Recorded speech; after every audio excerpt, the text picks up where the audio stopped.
আউযুবিল্লাহি মিনাশ শাইতানির রাজিম বিসমিল্লাহির রহমানির রহিম। সম্মানিত সুধী, আসসালামু আলাইকুম রহমতুল্লাহ। আমি গতকালকে খুব সংক্ষিপ্ত আকারে একজন রোগীর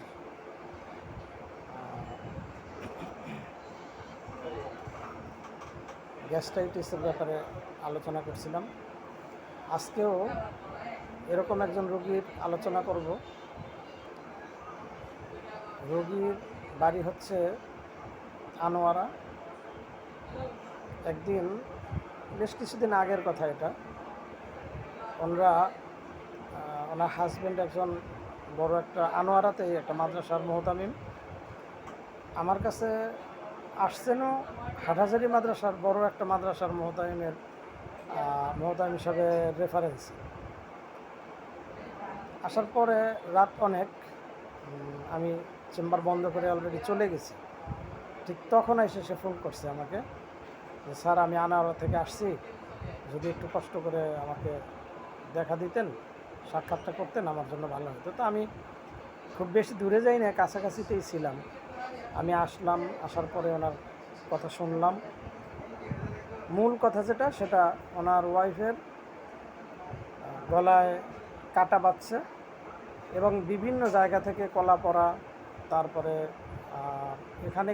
এখানেই যদিও ওনার বাড়ি আনোয়ারা, কিন্তু ওনার যাতায়াত হাটহাজারীতে থাকার কারণে এবং বিভিন্ন হুজুরদের সাথে সংস্পর্শ এবং পরিচিতি থাকার কারণে চৌধুরীর হাটে একজনের কাছ থেকে গলার কাটা বের করছে। কাটাটা বের করা যায় এখানে প্রতিবারে তুলার মাধ্যমে কাটাটা বের করে এবং প্রতিবারে 500 টাকা করে নেয়। তো উনি 3বার কাটাটা বের করছে, তো ওনার কাটা ভালো হয় না। এরপরে আমার কাছে যখন আসলো, আমি বললাম যে যদি কাটা হয়ে থাকে তাহলে আমি ঔষধ দিচ্ছি, ইনশাল্লাহ ভালো হয়ে যাবে। আর যদি ভালো না হয় তাহলে রুগী সহ নিয়ে আসবেন, এরপরে কী করতে হবে এটা আমি দেখব। 1 মাস পরে কাটা বের হয় নাই, গলায় তখনও ঘা আছে এবং সে কিছু খাইতে পারে না, গিলতে পারে না, এরকম একটা অবস্থা। তো আমি ওনাকে একটা এক্সরে দিলাম। এক্সরে দেওয়ার পরে রিপোর্টটা পরের দিন দিবে বলছে। আমি বললাম যে ফিল্মটা নিয়ে আসেন। তো ফিল্মটা নিয়ে আসার পরে যেটা দেখা গেল যে ওনার গলার মধ্যে একটা নাক। আমি ওনাকে জিজ্ঞেস করলাম, ওনাকে রিপোর্টটা না দেখে আমি বললাম যে আপনার কি কখনো নাকফুল হারানো গেছে? বলে যে হ্যাঁ, আমার 2 বছর আগে আমার একটা নাকফুল হারানো গেছে ঘুমের মধ্যে, এবং ওই নাকফুলটা আর খুঁজে পাই না। তা আমি একটু রসিকতা করে বললাম যে আমি কি আপনার নাকফুলটা খুঁজে দেব? তো উনি হাসতেছে, বলে যে দেন। তা আমি ওনাকে এক্সরে ফিল্মটা দেখাইলাম। আমি বললাম যে দেখেন, আপনার নাকফুলটা আপনার গলার মধ্যে আটকে আছে।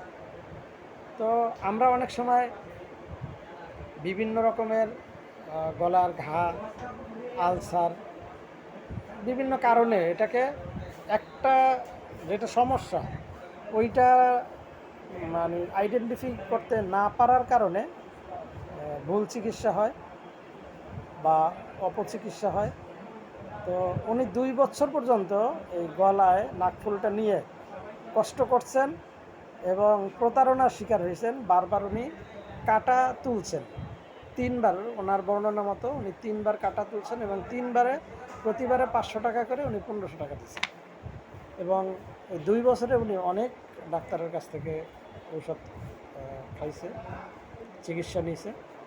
তো শেষ পর্যন্ত আমি ওনাকে কিছু ঔষধ দিছি ব্যথা কমার জন্য, এবং এটা পরবর্তীতে অপারেশন করে নাকফুলটা বের করছি।